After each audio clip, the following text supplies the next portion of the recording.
Hello friends, welcome to Life Prep.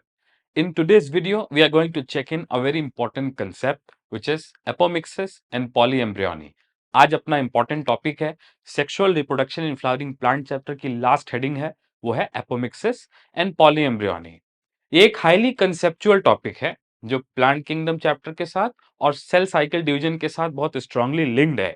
इसको समझना थोड़ा सा ट्रिकी है, सो इसलिए I request your kind attention. आप इस चैप्टर के लास्ट पार्ट को बहुत सिंसियरली पढ़ो, इससे क्वेश्चन भी बहुत ज्यादा आते हैं। और एपोमिक्सिस और पॉलीएम्ब्रियोनी एक थॉट प्रोवोकिंग टॉपिक है, मतलब एक कंसेप्चुअल टॉपिक है। ठीक है, तो चलो शुरू करते हैं। तो first of all I just let you know about what apomixis is and what polyembryony is. I mean literally उसका डेफिनेशन क्या है, उसके बाद उसको कंसेप्ट को हम लोग बिल्ड करेंगे। ठीक है, सो एपोमिक्सिस मीन्स व्हाट?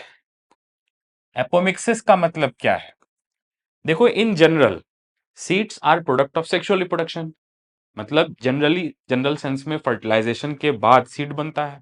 ठीक है, लेकिन एपोमिक्सिस में सीड बनेगा मगर बिना फर्टिलाइजेशन के बनेगा। ठीक है, इसके कंसेप्ट को समझेंगे, लेकिन एटलीस्ट पहले एक डेफिनेशन लिखना जरूरी है। ठीक है, सो what is apomixis?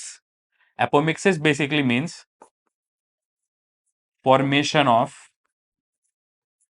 formation of seed without fertilization. Formation of seed without fertilization. इसका मतलब नॉर्मली सीड्स फर्टिलाइजेशन के बाद बनते हैं, लेकिन एपोमिक्सिस एक स्पेशल केस हो गया जिसमें सीड बनेगा लेकिन बिना फर्टिलाइजेशन के बनेगा। अब थोड़ा सा हम लोग फर्टिलाइजेशन का कंसेप्ट याद करते हैं।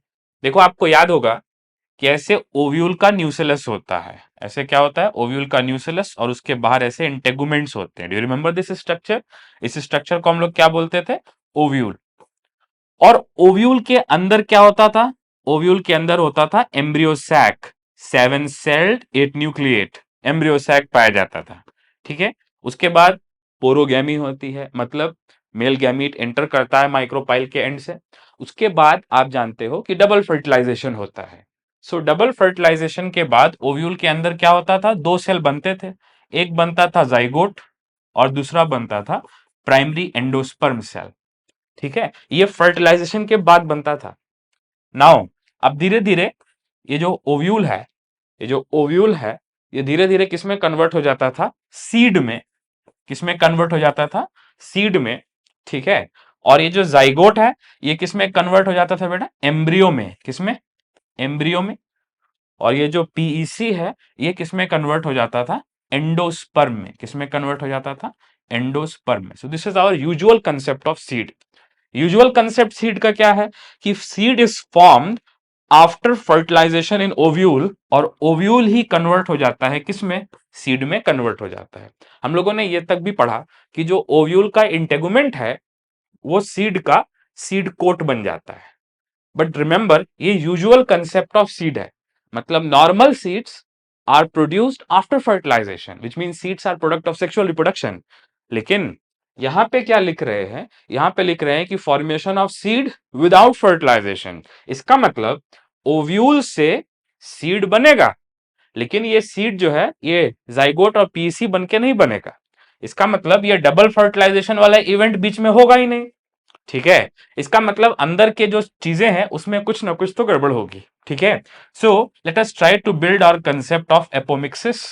अब बस इतना याद रखो कि एपोमिक्सिस में एम्ब्रियो सैक बिना फर्टिलाइजेशन के आगे चल के एम्ब्रियो बनाना है। ठीक है, so such an embryo will be unfertilised embryo. अगर एंडोस्पर्म है तो that endosperm will be unfertilised endosperm. So what is interesting is कि फॉर्मेशन ऑफ सीड, मतलब सीड किससे बनता है? सीड जब भी बनता है तो ओव्यूल से ही बनता है ना। तो formation of seed from ovule without fertilisation, इसका मतलब कि एम्ब्रियो जो बनेगा वो कैसा रहेगा? Unfertilised unfertilised embryo. इसका मतलब वो ट्रू एम्ब्रियो रहेगा या फॉल्स एम्ब्रियो रहेगा? फॉल्स एम्ब्रियो रहेगा। एक्चुअली जाइगोट से एम्ब्रियो बनता है ना, लेकिन अगर कोई unfertilised cell, let's say egg cell और let's say some other cell, अगर कोई भी सेल जो कि जाइगोट नहीं है वो एम्ब्रियो बनाए, तो such an embryo will be true embryo और false embryo. So for literal reasons we can call it as false embryo. लेकिन आप समझो कि एम्ब्रियो कैसा रहेगा, अनफर्टिलाइज्ड। सिमिलरली एंडोस्पर्म भी कैसा रहेगा, unfertilised. So I am writing here unfertilised, unfertilised endosperm. Unfertilised embryo भी रहेगा, अनफर्टिलाइज्ड एंडोस्पर्म भी रहेगा। So you can write it as assertion, assertion in the apomictic seed the embryo is unfertilised. Reason का है, reason है कि because in apomixis seeds are produced without fertilisation. तो जब फर्टिलाइजेशन हो ही नहीं रहा है तो ना ट्रू एम्ब्रियो रहेगा ना ट्रू एंडोस्पर्म रहेगा। इसका मतलब एंडोस्पर्म ट्रू एंडोस्पर्म नहीं रहेगा अगर रहेगा तो, और एम्ब्रियो भी ट्रू एम्ब्रियो नहीं रहेगा क्योंकि true embryo is the one which develops from zygote. लेकिन यहाँ पे तो फर्टिलाइजेशन ही नहीं हो रहा है तो जाइगोट ही नहीं बनेगा। सो अगर बिना जाइगोट से एम्ब्रियो बनेगा तो that embryo is not true embryo. ठीक है, नाउ तो formation of seed without fertilisation is called apomixis. Apomixis remember is a special case. Apomixis के बारे में याद रखना कि एपोमिक्सिस एक जनरल फिनोमेना नहीं है, apomixis is a special case. और ये हर प्लांट में नहीं पाया जाता। Apomixis is not found in all plants. Rather NCERT में लिखा है कि दो फैमिलीज के बारे में एनसीईआरटी में लिखा है कि apomixis is seen in grasses. When we say grasses we mean member of Poaceae, जैसे कि wheat, barley, rice, maize, sorghum. तो ग्रासेस एंड सेजेस में पाया जाता है, पोएसी के मेंबर्स में पाया जाता है। Remember it is a monocot family, Poaceae is a monocot family. और किस में पाया जाता है, it is also found in Asteraceae. Asteraceae जैसे कि सनफ्लावर मैरीगोल्ड, ठीक है, ये एस्टेरेसी के मेंबर्स में भी पाया जाता है, सनफ्लावर फैमिली में पाया जाता है। Asteraceae is a dicot family. ठीक है, सो कोई बात नहीं। एपोमिक्सिस एक स्पेशल केस है, एक ऐसा फिनोमेना है जिसमें सीड बनेगा लेकिन फर्टिलाइजेशन नहीं होगा।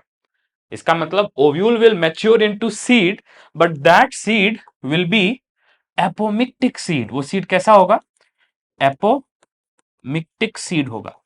ठीक है, और ये जो ओव्यूल है ये एपोमिक्सिस प्रोसेस से क्या बनाएगा, कैसा सीड, एपोमिक्टिक सीड। अब इस एपोमिक्टिक सीड के अंदर अगर एम्ब्रियो है, if there is embryo then remember this embryo does not develop from zygote। embryo does not develop from zygote। इसका मतलब ये ट्रू एम्ब्रियो नहीं है, ये फॉल्स एम्ब्रियो है। Embryo does not develop from zygote. और ऐसा किस में देखा जाता है, ऐसा देखा जाता है कुछ मेंबर्स में। It is not common in every species, rather it is special to grasses and members of asteraceae। asteraceae में चाहे आप लिख लो sunflower marigold if you like. ठीक है, अच्छा एक बात और, अब क्योंकि इसमें फर्टिलाइजेशन नहीं है तो इसका मतलब ये यूनिपेरेंटल हुआ, क्योंकि फर्टिलाइजेशन से ही तो दूसरा पेरेंट का गैमीट आता है। सो इसका मतलब एपोमिक्सिस यूनिपेरेंटल हुआ। So apomixis because it does not involve fertilization and because embryo develops from एक ही पेरेंट के डीएनए से डेवलप हो रहा है। देखो इसमें कहीं दूसरे पेरेंट का कोई मेल गैमीट तो आया ही नहीं। सो इसका मतलब कि एम्ब्रियो इस केस में जो बन रहा है वो एसेक्सुअली बन रहा है। सो इंटरेस्टिंग बात यह है कि एक और यहां पे पॉइंट हम लोग लिख सकते हैं कि apomixis is uniparental. Apomixis is uniparental. और आप जानते हो यूनिपेरेंटल है तो आप बोल सकते हो एसेक्सुअल रिप्रोडक्शन, एसेक्सुअल रिप्रोडक्शन। ठीक है, हाँ इसका जो प्रोसेस है सीड बनाने का, एम्ब्रियो सैक बनाने का, वो सेक्सुअल रिप्रोडक्शन जैसा है। लेकिन क्योंकि यहां पे दूसरा वाला गैमीट आके फर्टिलाइजेशन हो ही नहीं रहा है, सिंस यहाँ पे इसी ओव्यूल के अंदर सारी कहानी हो जा रही है, चाहे पॉलन ट्यूब आए ना आए, चाहे मेल गैमेट हो ना हो, फर्टिलाइजेशन तो हो ही नहीं रहा है। इसका मतलब यहाँ पे एक ही पेरेंट के डीएनए से आगे न्यू ऑर्गेनिज्म बन जा रहा है। सो you can call it asexual reproduction. लेकिन ये प्रोसेस में because it involves ovule formation and seed formation and inside flower, तो बिकॉज ये प्रोसेस उसका सेक्सुअल जैसा है लेकिन फंडामेंटली इट इज एसेक्सुअल। तो एनसीईआरटी में एक लाइन है कि apomixis is asexual reproduction but mimics, mimics मतलब दिखने में ऐसा लगता है सेक्सुअल रिप्रोडक्शन है but actually it is asexual reproduction. Apomixis is asexual reproduction which remarkably mimics sexual reproduction. Why is apomixis asexual, क्योंकि एक ही पेरेंट है, यूनिपेरेंटल है। And why it mimics sexual reproduction? Because it involves seed formation, it involves flower formation. So in the process वो sexual reproduction जैसा लगता है, लेकिन fundamentally it is asexual reproduction, क्योंकि apomixis में fertilization ही नहीं हो रहा है, ठीक है? So it mimics sexual reproduction, लेकिन फंडामेंटली वो क्या है? Asexual reproduction. सो फार अभी तक हम लोगों ने एपोमिक्सिस के बारे में क्या सीखा? तो एपोमिक्सिस एक स्पेशल केस है जो कि मोनोकॉट्स में भी डाइकॉट्स में भी देखा जाता है. Apomixis refers to formation of seed without fertilisation. इस केस में ओव्यूल से सीड बनेगा, लेकिन मेल गैमीट एग को फर्टिलाइज नहीं करेगा, दूसरा मेल गैमीट सेंट्रल सेल को फर्टिलाइज नहीं करेगा, which means fertilization is absent and still ovule develops into seed. Such seeds are called apomictic seeds. और ऐसे सीड की खासियत ये है कि इसका एम्ब्रियो अनफर्टिलाइज्ड होगा, अगर इसमें एंडोस्पर्म होगा तो रेजिडुअल एंडोस्पर्म भी अनफर्टिलाइज्ड होगा, और इसमें वेरिएशन भी नहीं आएगा, क्योंकि याद रखो वेरिएशन तब आता है जब दो पेरेंट से डीएनए आए. यहां पे तो मेल गैमीट आ ही नहीं रहा है, यहां पे तो फर्टिलाइजेशन हो ही नहीं रहा है, सो यहां पे वेरिएशन भी नहीं आएगा. सो हम लोग बोल सकते हैं, एक पॉइंट यहां पे छोटा सा और लिख सकते हैं कि प्लांट्स जो बनेंगे एपोमिक्सिस के द्वारा, plants which will be raised through apomictic seeds will resemble only the parent from which they have come. इसका मतलब ये जो पेरेंट है जिसका ओव्यूल है, उसी से 100% मिलेगा जो न्यू प्लांट बनेगा एपोमिक्टिक सीड से वो प्लांट, ठीक है? अरे एपोमिक्सिस से ये सीड बन गया, और इस सीड से जो प्लांट निकलेगा वो प्लांट 100% अपने ओव्यूल वाले प्लांट जिसका ओव्यूल है उसी के जैसा होगा, ठीक है? सो रिमेंबर कि plants raised from apomictic seed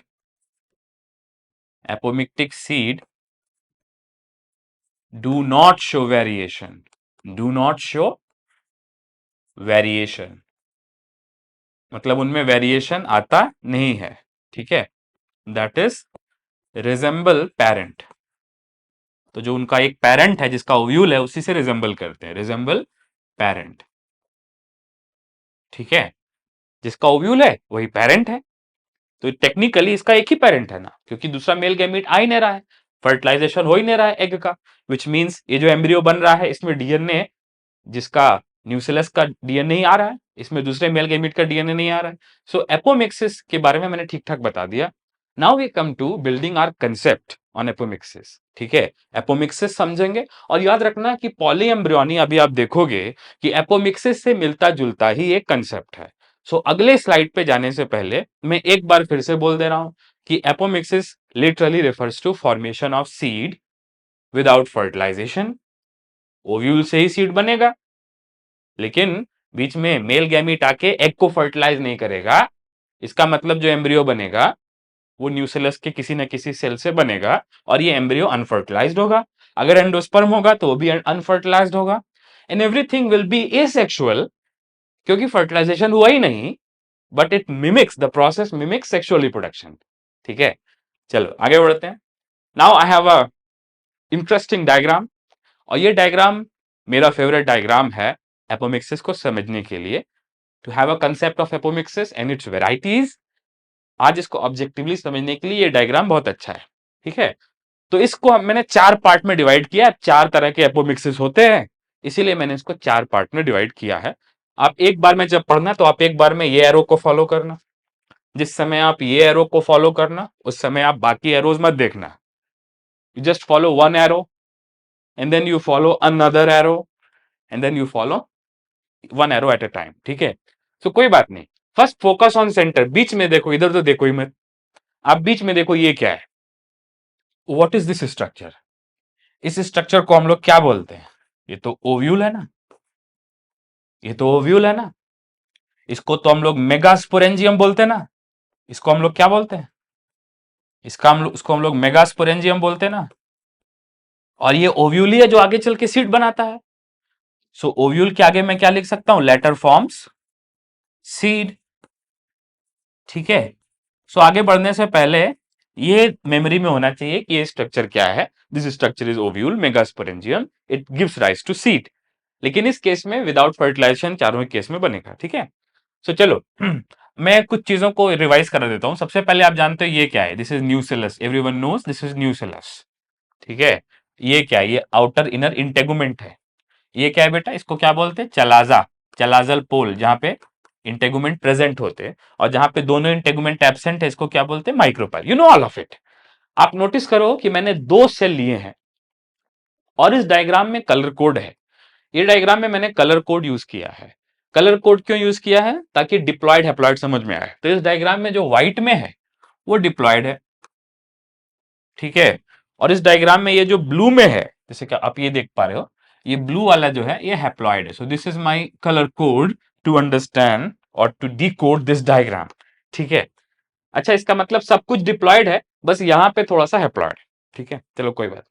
now first of all let us pay attention to this cell. ये सेल कौन सा सेल है, याद करो, ये मेगास्पोर मदर सेल है। ठीक है, मेगास्पोर मदर सेल में मियोसिस होता था, तो 4 मेगास्पोर्स बनते थे, उसमें से 3 डीजनरेट कर जाते थे और एक फंक्शनल मेगास्पोर से एम्ब्रियो सैक बनता था। इसका मतलब ये वो सेल है जो मेगास्पोर बनाएगा और उससे एम्ब्रियो सैक बनेगा। ठीक है, so now megaspore mother cell आप सब समझ रहे हो। मेगास्पोर मदर सेल के साथ क्या हो सकता है, किस किस तरह से एपोमिक्सिस हो सकता है, मैंने यहां समझाने की कोशिश करने वाला हूं। So first let me begin by talking about case number 1। चलो, पहला केस क्या है, पहले केस को हम लोग बोलते हैं एपोगैमी। क्या बोलते हैं, apogamy. Case number 1, first kind of apomixis is apogamy. देखो, एपोगैमी में क्या होता है कि मेगास्पोर मदर सेल मियोसिस करेगा, वो तो नॉर्मल, अरे मेगास्पोर मदर सेल मियोसिस करेगा और उससे 4 मेगास्पोर बनेंगे, 4 में से 3 डीजनरेट कर जाएंगे, एक फंक्शनल मेगास्पोर से मोनोस्पोरिक डेवलपमेंट होके 7 सेल्ड 8 न्यूक्लिएट एम्ब्रियो सैक बनेगा। सो ये तो यहां तक तो नॉर्मल है। नोटिस करो, मेगास्पोर मदर सेल से क्या होगा, पहले नंबर 1 मियोसिस होगा, अरे मेगास्पोर मदर सेल में मियोसिस होगा, एंड नंबर 2 इसी जिससे जो मेगास्पोर बनेगा वो क्या शो करेगा, कौन सा डेवलपमेंट, मोनोस्पोरिक डेवलपमेंट। तो ये तो नॉर्मल है ना, यहां तक तो होता ही है, तो नॉर्मल है। ठीक है, सो केस नंबर 1 एपोगैमी में क्या होता है, एपोगैमी में मेगास्पोर मदर सेल मियोसिस से एम्ब्रियो सैक बनाता है, और ऑब्वियसली वो एम्ब्रियो सैक कैसा होगा, haploid. By the way this is normal, अभी तक तो नॉर्मल है। ठीक है, अब एब नॉर्मल ये है कि इसका जो एग है, ये जो एग है, ये इसका एग आगे चल के एम्ब्रियो बना देगा। तो नॉर्मली एग से एम्ब्रियो बनता है क्या, या फर्टिलाइज एग से एम्ब्रियो बनता है। सो नॉर्मली एम्ब्रियो तो कैसे बनता है, फर्टिलाइज्ड एग से बनता है, फर्टिलाइज्ड एग को हम लोग जाइगोट बोलते हैं। लेकिन यहां पे अनफर्टिलाइज्ड एग से एम्ब्रियो बन जाएगा और उससे आगे चल के जो प्लांट बनेगा वो हैप्लॉइड प्लांट बनेगा। ठीक है, सो ये जो प्लांट बना है, ये प्लांट हैप्लॉइड प्लांट है। कैसा प्लांट है, हैप्लॉइड स्पोरोफाइट है या हैप्लॉइड प्लांट है। अभी मैं इस चैप्टर के रिस्पेक्ट में सिंपल लैंग्वेज यूज कर रहा हूं, इसको हैप्लॉइड प्लांट बोल दे रहा हूं। इसका मतलब एग से एम्ब्रियो या एग से आगे चल के प्लांट फर्टिलाइजेशन से बना या without fertilisation, obviously without fertilisation. Interesting, interesting. So normally तो एग में मेल गैमीट लगता है, जाइगोट बनता है, और वो जाइगोट आगे चल के प्लांट बनाता है, एम्ब्रियो बनाता है, प्लूम्यूलेडिकल बनाता है। लेकिन यहां पे है एग जो कि अनफर्टिलाइज्ड फीमेल गैमीट है, वो एम्ब्रियो की तरह बिहेव करके प्लूम्यूलेडिकल वगैरह बना देगा और उससे हैप्लॉइड प्लांट बन जाएगा। सो नोटिस करो आप कि एपोगैमी में क्या हो रहा है, एपोगैमी में हो रहा है formation of haploid plant from unfertilised egg without fertilisation. लेकिन याद रखो, एपोगैमी में मियोसिस और मोनोस्पोरिक डेवलपमेंट हो रहा है। ठीक है, नेक्स्ट सेकेंड केस पे आते हैं, केस नंबर 2। केस नंबर 2 को हम लोग बोलते हैं डिप्लोस्पोरी। क्या बोलते हैं, डिप्लोस्पोरी। ठीक है, पहला वाला कौन सा था बेटा, एपोस्पोरी, सॉरी एपोगैमी। दूसरा वाला कौन सा है, डिप्लोस्पोरी। अब देखो डिप्लोस्पोरी में क्या होगा, डिप्लोस्पोरी में megaspore mother cell embryo sac बनाएगा। लेकिन नॉर्मली एम्ब्रियो सैक कैसे बनता है, पहले एमएमसी में मियोसिस होता है, और मियोसिस होने के बाद हैप्लॉइड मेगास्पोर्स बनते हैं, और हैप्लॉइड मेगास्पोर से फ्री न्यूक्लियर डिवीजन होकर 7 सेल्डेड न्यूक्लियर एम्ब्रियो सैक बनता है। लेकिन यहां पे विदाउट मियोसिस एम्ब्रियो सैक बनेगा। नोटिस करो, यहां पे हैप्लॉइड एम्ब्रियो सैक है, यहां पे डिप्लॉइड एम्ब्रियो सैक है, which is again special. So दूसरा केस ये हो सकता है कि megaspore mother cell embryo sac बनाए लेकिन विदाउट मियोसिस बनाए। ठीक है, सो यहां पे इंटरेस्टिंग क्या हो रहा है, विदाउट मियोसिस एम्ब्रियो सैक बनेगा। और ऑब्वियसली ऐसा एम्ब्रियो सैक जो विदाउट मियोसिस बने वो एम्ब्रियो सैक डिप्लॉयड होगा, विच इज नॉट नॉर्मल। तो diploid embryo sac is, let us call it abnormal. ठीक है, नॉट नॉर्मल। तो formation of diploid embryo sac from MMC without meiosis. ठीक है, और फिर ये डिप्लॉयड एम्ब्रियो सैक का जो एग है, ये अनफर्टिलाइज्ड एग डायरेक्टली प्लांट बना देगा। सो ऐसा प्लांट ऑब्वियसली डिप्लॉयड प्लांट होगा, क्योंकि यहां पे एग डिप्लॉयड है, तो इस केस में प्लांट भी कैसा होगा, डिप्लॉयड। नोटिस करो, यहां पे एग हैप्लॉयड था, तो अनफर्टिलाइज्ड एग से प्लांट बनेगा तो हैप्लॉयड बनेगा। और यहां पे एग डिप्लॉयड है, विच इज वियर्ड। यहां पे डिप्लॉयड एग है, तो डिप्लॉयड एग से विदाउट फर्टिलाइजेशन कैसा प्लांट बनेगा, विदाउट फर्टिलाइजेशन कैसा प्लांट बनेगा, डिप्लॉयड प्लांट बनेगा। ठीक है, अगर डिप्लॉयड एग का फर्टिलाइजेशन हो जाता तब तो ट्रिप्लॉयड प्लांट बनता, लेकिन यहां पे डिप्लॉयड एग का विदाउट फर्टिलाइजेशन डिप्लॉयड प्लांट बन रहा है। अरे नॉर्मली एग हैप्लॉयड होता है ना, लेकिन यहां पे एग डिप्लॉयड है, और विदाउट फर्टिलाइजेशन अगर वो प्लांट बनाएगा, अगर डिप्लॉयड एग से प्लांट बनेगा तो डिप्लॉयड प्लांट बनेगा ना। ठीक है, सो अभी तक दो केस हम लोगों ने पढ़ लिए। पहला और दूसरा केस इंटरेस्टिंग है। पहले केस में यहां पे प्रॉब्लम है, यहां पे फर्टिलाइजेशन नहीं हो रहा, यहां तक नॉर्मल। लेकिन दूसरे केस में आप देखो कि फर्टिलाइजेशन भी नहीं हो रहा और मियोसिस भी नहीं हो रहा है। ठीक है, अच्छा, यहां पे मियोसिस और फर्टिलाइजेशन एक दूसरे को काउंटर करते हैं, मतलब मियोसिस क्रोमोसोम नंबर को आधा करता है, फर्टिलाइजेशन उसको रिकवर करता है। सो यहां पे क्या हो रहा है कि मियोसिस हो रहा है, क्रोमोसोम नंबर आधा हो जाता है, लेकिन फर्टिलाइजेशन नहीं हो रहा है, इसलिए क्रोमोसोम नंबर आधा ही रह जा रहा है। इसका मतलब हैप्लॉइड प्लांट बन रहा है, विच इज अगेन एबनॉर्मल। लेकिन यहां पे क्या हो रहा है, यहां पे अगर मियोसिस नहीं हो रहा है तो डिप्लॉयड गैमीट बन रहा है, और डिप्लॉयड गैमीट से डिप्लॉयड प्लांट बन रहा है। तो अगर मियोसिस भी ना हो, फर्टिलाइजेशन भी ना हो, तो आगे का कंडीशन नॉर्मल लगेगा, डिप्लॉयड प्लांट बनेगा। सो याद रखो कि haploid plant can be called abnormal. ठीक है, obviously, and diploid plant looks very normal. ठीक है, लेकिन याद रखना कि यहां पे मियोसिस हुआ लेकिन फर्टिलाइजेशन नहीं हुआ, और यहां पे मियोसिस भी नहीं हुआ, फर्टिलाइजेशन भी नहीं हुआ, as if this is asexual reproduction mimicking sexual reproduction. Now, अब आते हैं, अभी तक देखो एटलीस्ट एमएमसी इन्वॉल्व था, मतलब मेगास्पोर मदर सेल इन्वॉल्व था, which is large cell dense cytoplasm located in the micropylar region of nucleus, याद है। सो अभी तक एटलीस्ट एमएमसी इन्वॉल्व था। लेकिन अब जो आगे के केसेस हैं उनमें एमएमसी भी इन्वॉल्व नहीं होगा, कोई भी अदर टिश्यू, कोई भी other cell of nucleus embryo sac बना देगा। सो एटलीस्ट अभी तक इन दोनों में एमएमसी इन्वॉल्व था, लेकिन नोटिस करो कि अभी एमएमसी भी इन्वॉल्व नहीं है, अभी कोई भी न्यूक्लियर सेल इन्वॉल्व है। तो एनसीईआरटी ने इसको क्या बोला है, मैंने ओटी लिखा, OT stand for other tissue, not MMC. लेकिन यहां पे एक्चुअली ओटी का मतलब क्या है, nuclear cell, nuclear cell, but this nuclear cell is not MMC, not megaspore mother cell. चलो, ये जो सेल है which is not MMC, still part of nucleus, तो क्या बोलते हैं, न्यूक्लियर सेल। ये न्यूक्लियर सेल नोटिस करो डिप्लॉयड है, व्हाइट है, डिप्लॉयड है, और ये एम्ब्रियो सैक बनाएगा, डिप्लॉयड एम्ब्रियो सैक।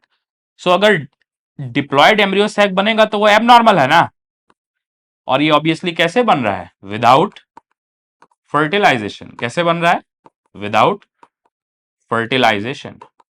ठीक है, और ये जो डिप्लॉयड का एम्ब्रियो सैक का एग है, ये भी कैसा होगा, डिप्लॉयड एग होगा, बिल्कुल इस वाले केस के जैसा। लेकिन याद रखो यहां पे अंतर क्या है कि यहां पे एटलीस्ट एमएमसी से बना था एम्ब्रियो सैक, और यहां पे कैसे बन रहा है, अदर सेल से बन रहा है, इज नॉट एमएमसी। से एमएमसी भी इन्वॉल्व नहीं है, मियोसिस भी इन्वॉल्व नहीं है। आई थिंक मुझे यहां लिखना चाहिए विदाउट मियोसिस, तो और अच्छा होगा। हाँ, विदाउट मियोसिस, एंड ऑब्वियसली ये जो एग है ये विदाउट फर्टिलाइजेशन डिप्लॉयड प्लांट बनाएगा। डिप्लॉयड प्लांट बनना इज नॉर्मल, डिप्लॉयड प्लांट बनना नॉर्मल है, लेकिन डिप्लॉयड एग नॉर्मल नहीं है। ठीक है, चलो ये वाला एब नॉर्मल है, और ये कैसे बनाएगा, ऑब्वियसली विदाउट फर्टिलाइजेशन। सो अभी आप नोटिस करो कि अभी तक सारे केसेस में फर्टिलाइजेशन नहीं हुआ और हर केसेस में सीड बन रहा है, ठीक है, हर केसेस में एम्ब्रियो भी बन रहा है, लेकिन ये सब एम्ब्रियो अनफर्टिलाइज्ड एग से बन रहे हैं, विच इज वेरी इंटरेस्टिंग, ठीक है। सो पहले वाले केस में फर्टिलाइजेशन नहीं हुआ लेकिन मियोसिस हुआ, दूसरे वाले केस में फर्टिलाइजेशन भी नहीं हुआ, मियोसिस भी नहीं हुआ, और ये वाला जो केस है, case number 3, let me call it apospory. ये केस नंबर 3 को हम लोग क्या बोलते हैं मालूम है क्या? एपोस्पोरी। क्या बोलते हैं? एपोस्पोरी। एपोस्पोरी में अगर आप नोटिस करो, सो अदर टिश्यू से, मतलब फर्टिलाइजेशन भी नहीं हो रहा है, मियोसिस भी नहीं हो रहा है, मियोसिस भी नहीं हुआ, फर्टिलाइजेशन भी नहीं हुआ, और एमएमसी भी इन्वॉल्व नहीं है, ठीक है। सो कोई भी न्यूसिलस का सेल एम्ब्रियो सैक बना देगा, डिप्लॉयड एम्ब्रियो सैक बनाएगा, विदाउट मियोसिस बनाएगा, और वो एम्ब्रियो सैक एम्ब्रियो बना देगा विदाउट फर्टिलाइजेशन। ना हुआ फर्टिलाइजेशन, ना हुआ मियोसिस, और ना इन्वॉल्व है MMC, and this is absurd. ये जो मैकेनिज्म है, इससे ऑर्गेनिज्म बन जा रहा है लेकिन फर्टिलाइजेशन नहीं हो रहा। हाँ, जो मिमिकिंग है, स्ट्रक्चर का बनना, एम्ब्रियो सैक का बनना, ठीक है, एंडोस्पर्म का बनना, सीड का फॉर्मेशन, वो सब सेक्सुअल रिप्रोडक्शन जैसा है, लेकिन ना ही यहाँ पे मियोसिस हो रहा है, ना ही यहाँ पे फर्टिलाइजेशन हो रहा है, और ना ही यहाँ पे एमएमसी इन्वॉल्व है। So this is sexual, this is truly asexual reproduction, once again mimicking sexual reproduction. और लास्ट जो अपना स्टेज है, इसको हम लोग बोलते हैं, let me first name it, इसको हम लोग बोलते हैं एडवेंटिटिव पॉलीएम्ब्रियोनी। क्या बोलते हैं? एडवेंटिटिव पॉली एम्ब्रियोनी। क्या बोलते हैं इसको? एडवेंटिटिव पॉलीएम्ब्रियोनी। कभी कभी इसको न्यूसेलर पॉलीएम्ब्रियोनी भी बोलते हैं। क्या बोलते हैं? न्यूसेलर पॉलीएम्ब्रियोनी भी बोलते हैं। Sometimes we also call it nucellar polyembryony. You can call it anything, you can call it either adventitive polyembryony or you can call it nucellar polyembryony depending upon what you want to call it. चलो देखो, इस वाले case में, fourth case में, इसमें भी apomixis है after all, इसमें भी फर्टिलाइजेशन इन्वॉल्व नहीं होगा। It is apomixis, so definitely fertilisation इसमें भी इन्वॉल्व नहीं होगा। लेकिन ध्यान से सुनो क्या होगा लास्ट वाले केस में। लास्ट वाले केस में ये जो नॉन एमएमसी है, मतलब एमएमसी नहीं है, न्यूक्लियस का कोई सेल है, ये डायरेक्ट जाइगोट बन जाएगा। और न्यूक्लियस में एक सेल तो नहीं है, न्यूक्लियस में तो बहुत सारे सेल हैं, तो इसका मतलब एक सेल नहीं, अगर एक कर सकता है तो बाकी भी कर सकते हैं, बहुत सारे जाइगोट्स बन जाएंगे। This so interesting. इसका मतलब डायरेक्ट जाइगोट जैसा सेल बना। ऑब्वियसली ये जाइगोट ट्रू जाइगोट नहीं है, ये जाइगोट फॉल्स जाइगोट है, ये फॉल्स जाइगोट है। ये जो न्यूक्लियस के सेल हैं, they are starting to behave like zygote. Zygote is normally formed after syngamy between egg and the male gamete, लेकिन यहां पे ना एग बना, ना मेल गैमीट आया। लुक, एटलीस्ट बाकी के केसेस में एम्ब्रियो सैक बन रहा था, यहां पे तो एम्ब्रियो सैक भी नहीं बना। This is so weird. यहां पे एम्ब्रियो सैक भी नहीं बना, यहां पे पॉलन ट्यूब मेल गैमिट भी नहीं आया, यहां पे फीमेल गैमिट भी नहीं बना, यहां पे फर्टिलाइजेशन मियोसिस कुछ नहीं हुआ। So no fertilisation, no meiosis, no egg, no embryo sac, no male gamete, nothing, no MMC. ये जो न्यूक्लियस का सेल है, direct start to behave as false zygote. Look, I am false zygote.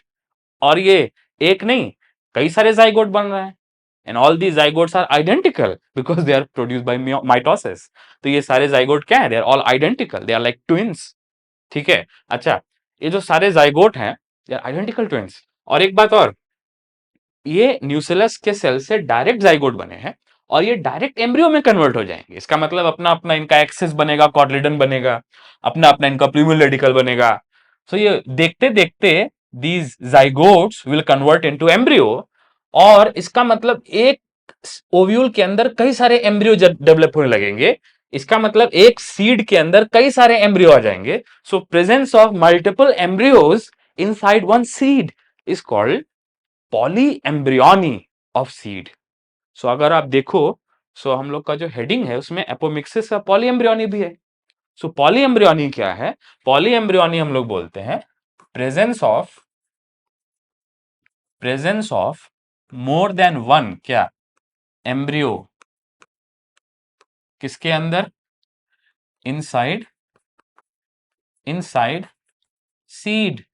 ठीक है, तो सीड एक होगा, अरे ओव्यूल एक ही है ना, और उसके multiple nucellar cell they start to behave as zygote and develop into multiple embryos.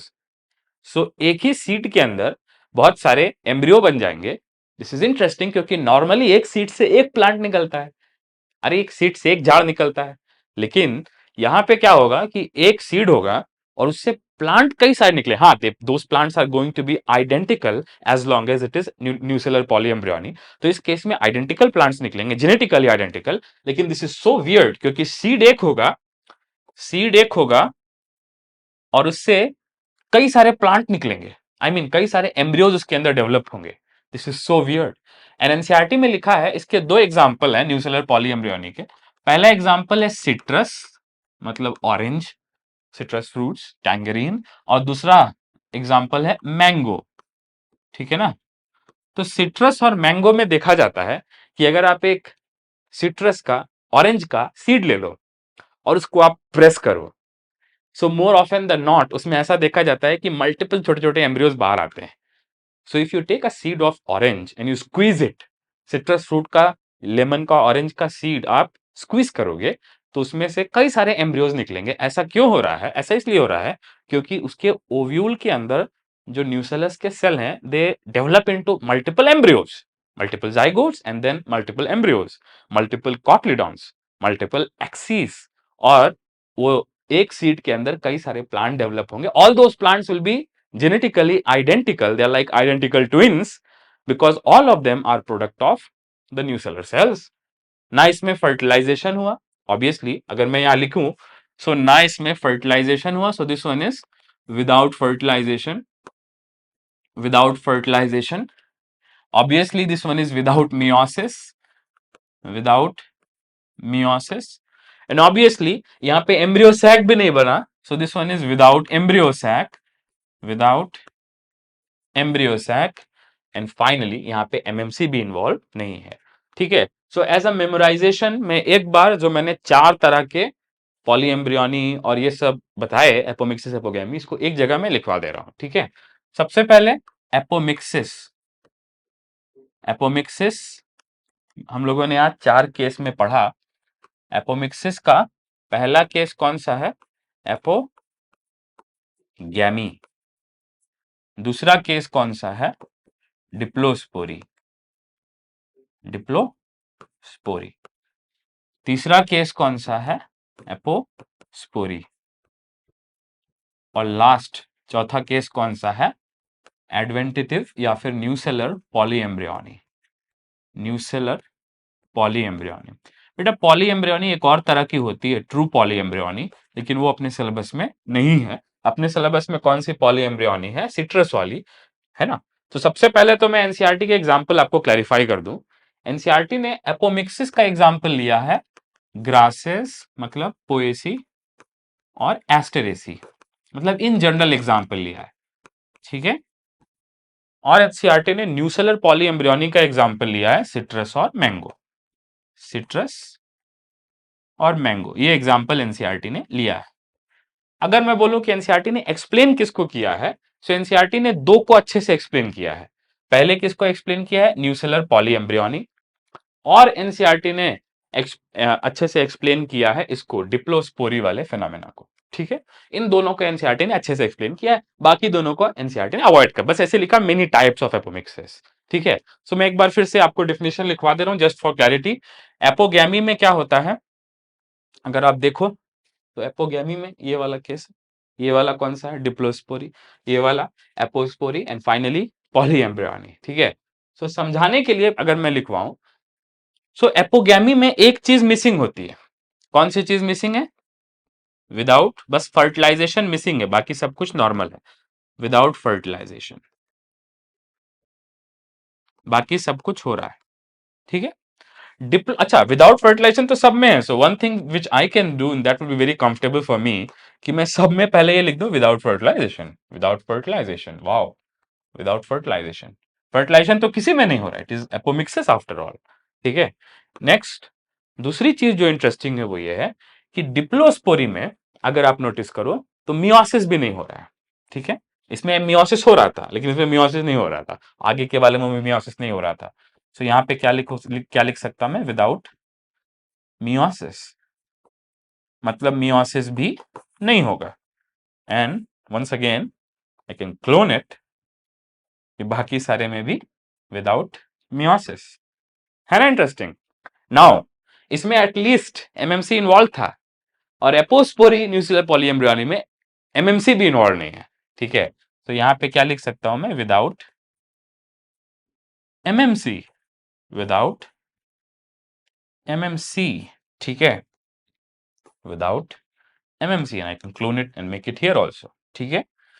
और एक और लास्ट में एक और लिख देता हूं, इस वाले में न्यूक्लियर पॉलीएम्ब्रियोनी में एम्ब्रियो सैक भी इन्वॉल्व नहीं है, तो विदाउट एम्ब्रियो सैक, ठीक है, ठीक है। तो बाकी सब में एम्ब्रियो सैक बन रहा है, लेकिन न्यूक्लियर पॉलीएम्ब्रियोनी में एम्ब्रियो सैक भी नहीं बन रहा है, डायरेक्ट जाइगोट बन रहा है, ठीक है। चलो ये हो गया, I think I should write it as embryo sac, ठीक है। अगर डेफिनेशन लिखना है तो भी मैं लिखवा दे रहा हूं, ठीक है। सो क्लोज करने से पहले जस्ट मैं डेफिनेशन लिखवा के छोड़ दे रहा हूं, डेफिनेशन लिखोगे तुम्हें शांति मिलेगी। एपोगैमी की डेफिनेशन क्या हो जाएगी, फॉर्मेशन ऑफ, इसमें हेप्लॉइड प्लांट बन रहा था, याद करो, formation of haploid sporophyte, haploid sporophyte, यहां पे स्पोरोफाइट का मीनिंग है प्लांट, ठीक है। Formation of haploid plant from unfertilised egg, from unfertilised egg of embryo sac, embryo sac normal था। यहां पे डिप्लोस्पोरी में थोड़ी सी चीजें और वियर्ड हो गई थी। डिप्लोस्पोरी अगर आप देखो तो यहाँ पे formation of diploid plant from diploid egg of embryo sac which is developed without meiosis, ठीक है। सो यहाँ पे क्या लिखेंगे, फॉर्मेशन ऑफ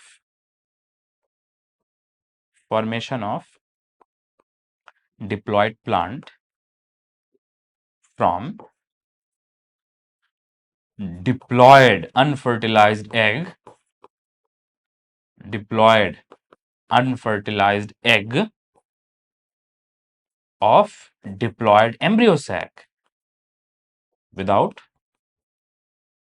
meiosis, यहां पे meiosis भी नहीं हुआ, और यहां पे याद करो meiosis हुआ because egg is haploid. Now apospory में क्या हुआ, इसको भी लिखते हैं, आई थिंक एपोस्पोरी यहां आ जाएगा। सो एपोस्पोरी में क्या हुआ, एपोस्पोरी में आप देखो formation of diploid plant from unfertilized diploid egg of diploid embryo sac, but not even MMC was involved, ठीक है। सो यहां पे इसकी डेफिनेशन क्या हो जाएगी, formation of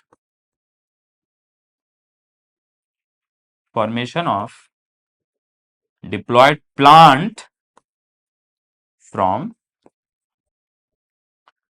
diploid unfertilized egg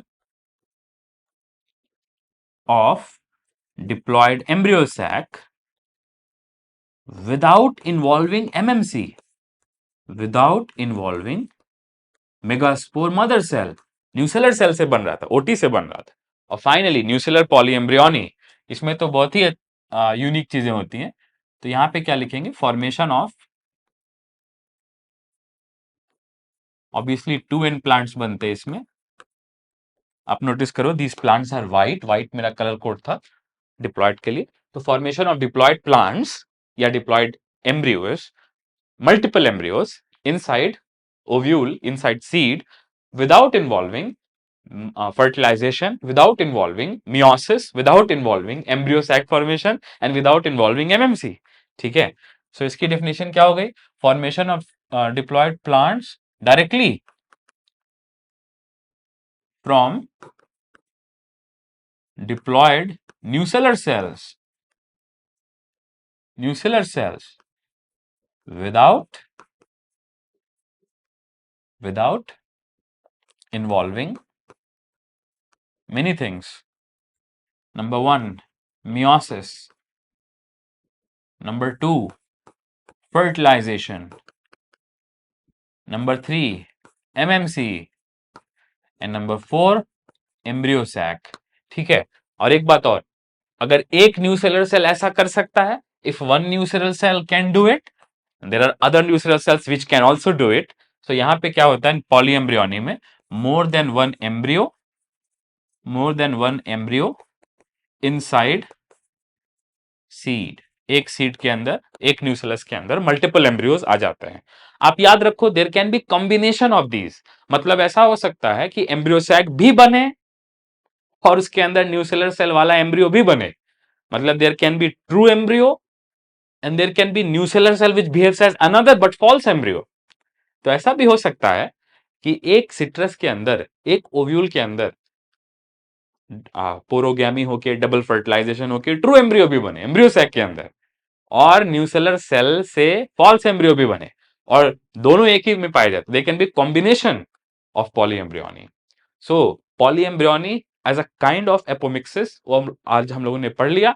we have seen with clarity four kinds of apomixis. Apomixis basically means formation of seed without fertilization. It can involve any of the four mechanisms which I have explained. Thank you so much for watching. I hope you are building your concept with clarity, and I'll see you in the next video very shortly.